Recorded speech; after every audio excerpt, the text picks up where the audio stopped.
Ayan, good morning mga kabukid.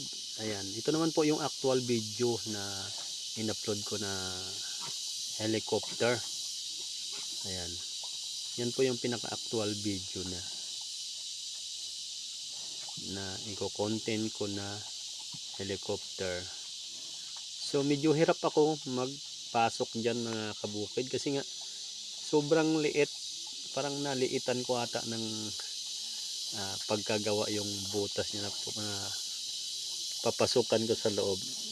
So yan, sa puntong yan, natumba yung yung ilisi niya. So yan, hindi ko naman inaasahan na yan, nalapit yung benan ko and then itinusok niya para tumayo yung ilisi. Kaya pala natutumba yan mga kabukid kasi nga nalimutan ko palang tatalian siya. Ayan, tinalian na rin yan ang biyanan ko. Maraming salamat talaga, shoutout sa aking napakasipag at napakabait na biyanan. Ayan. Kaya grabe yung na yan. So yan na nga. Ayan,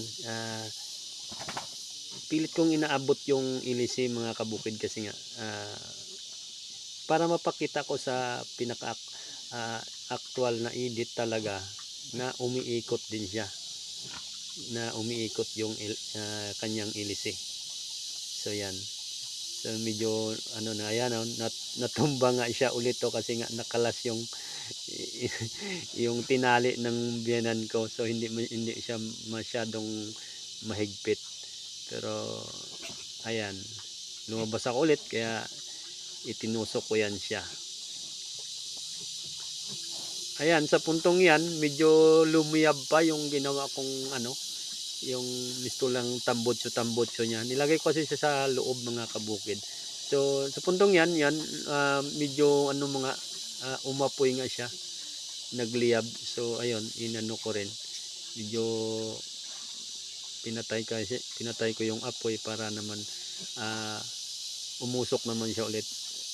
At sa puntong yan, doon sa ilalim ako nagpasok para makapasok agad doon kasi nga medyo masikip nga yung pag dito ako sa gilid dumaan. So doon ako sa ilalim inangat ko para makapasok ako.